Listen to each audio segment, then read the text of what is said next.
We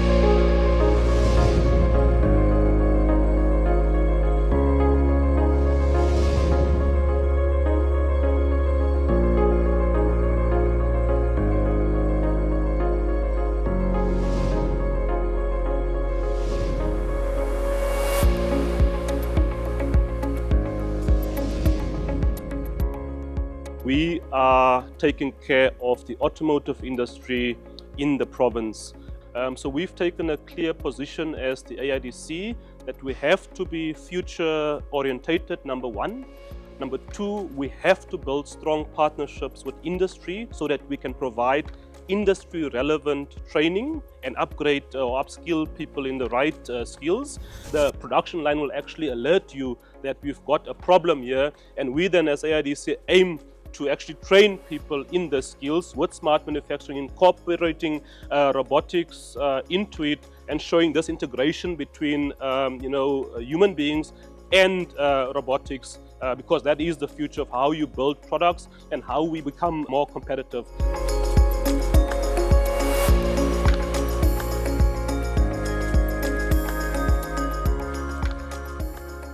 My name is Anton Fiets, and I'm the executive responsible for industry development at the AIDC.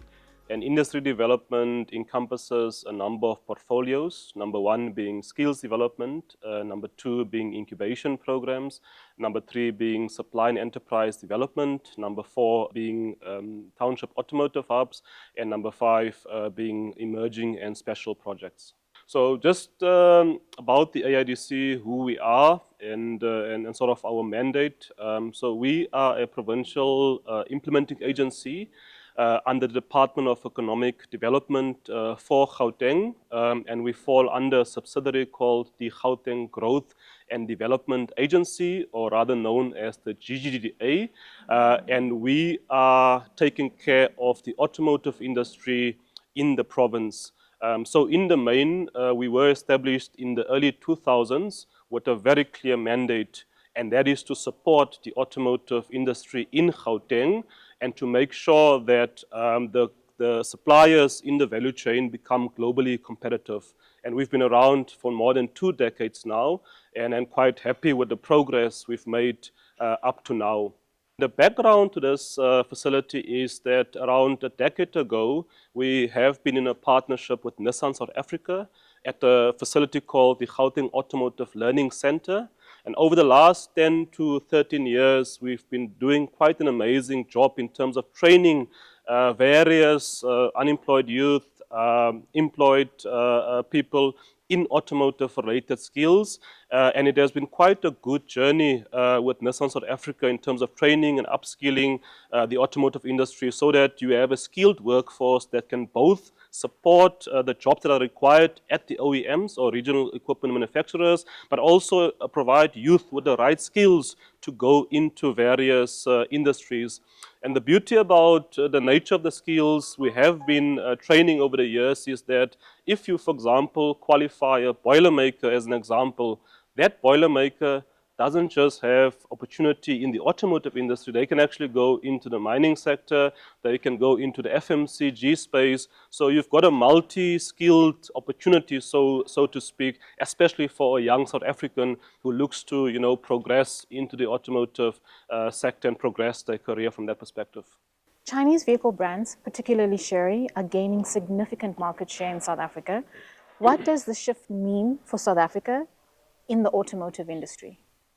So we've over the years seen a massive shift in the South African automotive industry landscape. We've had the traditional, let's call them 7 OEMs that have been operating in the country for a number of years. In fact, not many people know that the automotive industry in South Africa is actually over 100 years old, and that is a long time. So we've got a really good history of being able to build cars and also build cars for the world. So from South Africa, we actually export to more than 150 markets globally.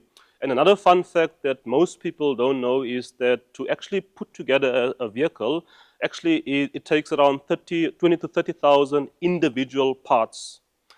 And that tells you, number one, the complexity of really putting together or assembling a vehicle, but it also tells you, number two, the precision you need to work with in terms of, building vehicles. But coming back to the market dynamics, over the recent while, let's say the last decade or so, we've seen a massive increase in terms of market share from both, let's say, the Asian sort of brands, but also from the Indian market into the South African market.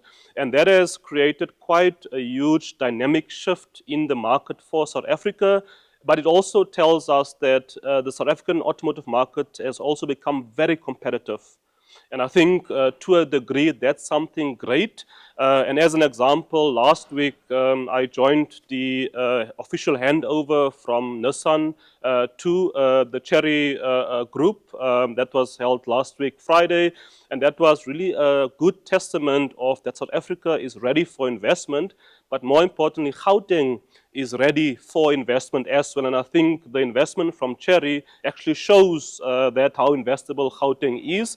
And for those who don't know, in Gauteng, we actually we used to host Nissan. Now we've got Chery. We host BMW South Africa, which is about a kilometer and a half from us. And we've got Ford SA, also about 30 kilometers from this automotive supplier park. So we really as Gauteng have positioned ourselves quite well to be able to host the automotive industry and support the automotive industry into the future. Beyond selling vehicles, how can Chinese manufacturers contribute to the local transfer and the skills development? So in terms of local development of various, let's say, brands beyond sales, I would say that there is opportunity, obviously, to localize certain components, because once you come with an OEM, that OEM will need tier 1 suppliers, will need tier 2 suppliers, will need tier 3 suppliers who are able to supply both components and sub-assemblies into the automotive or OEM to be able to build the product. So that then means that once you create that value chain of automotive suppliers, you then increase your local content, and by that you then increase the amount of jobs you create.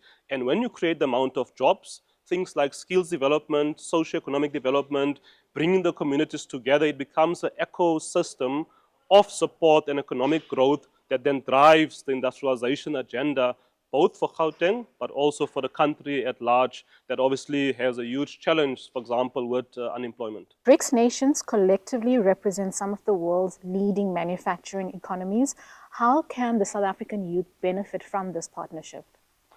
So when we think about BRICS, I think it's quite a powerful set of nations. And if you think about the network that BRICS represents, it's actually quite a powerful one. And you have access to, let's say, knowledge about what's happening both within the BRICS nations, but also within the broader, let's say, global order.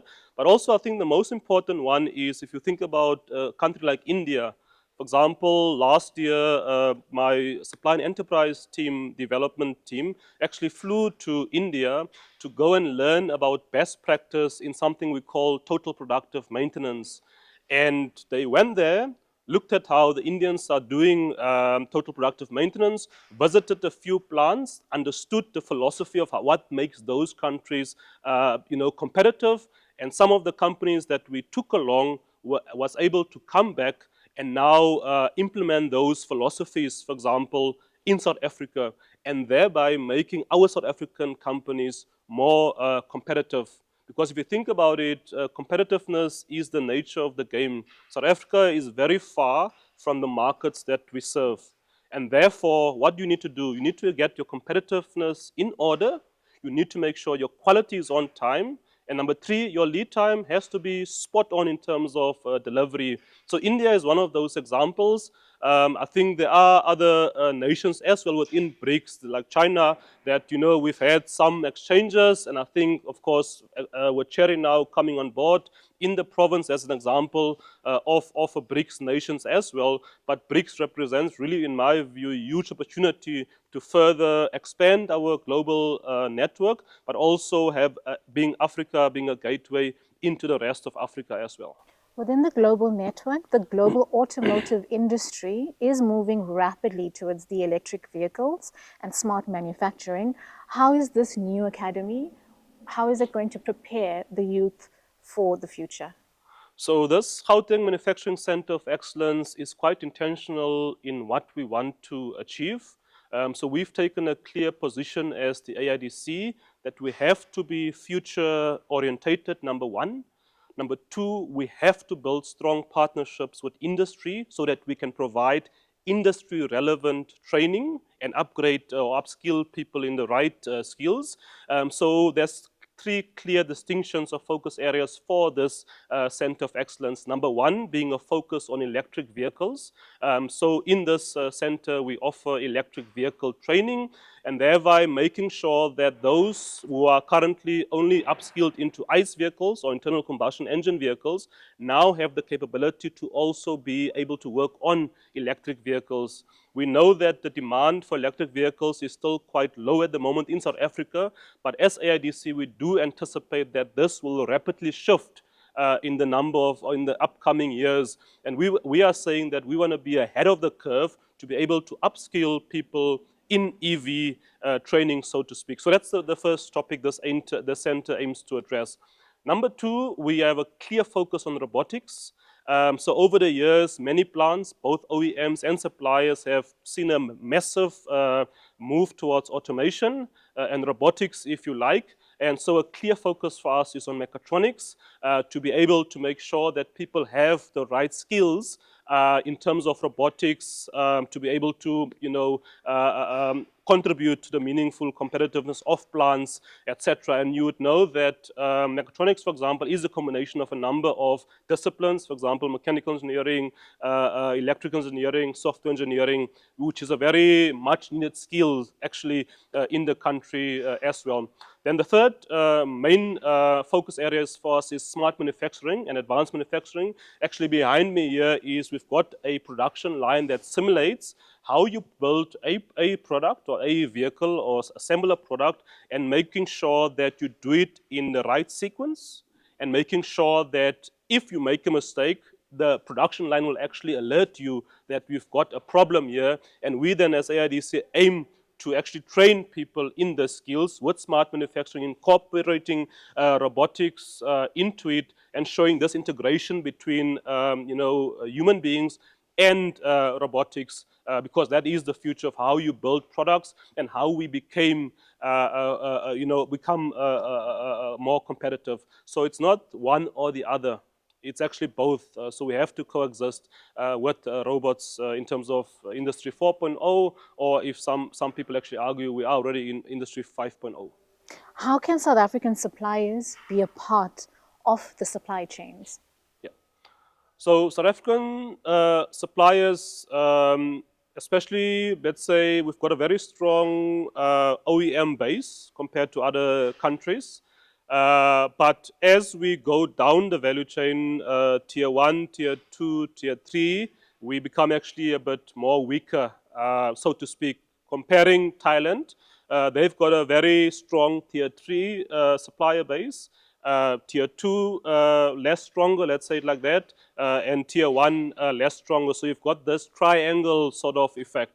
So South African suppliers have to obviously compete with global suppliers. So cost competitiveness is a big topic. Number two, quality is a non-negotiable within the automotive industry. If you think about the number of recalls we've seen, and those are actually over the last, 6 to 12 months, and those can be critical. So quality is a big topic. I think safety is also quite a big topic. And I think that South African suppliers have the capability to be able to supply both local OEMs but also are able to supply global companies as well from South Africa. And we've seen that we've done that for a number of years in terms of becoming part of a global automotive ecosystem. So how do we ensure South Africa does not just become a consumer market, but also a credible exporter?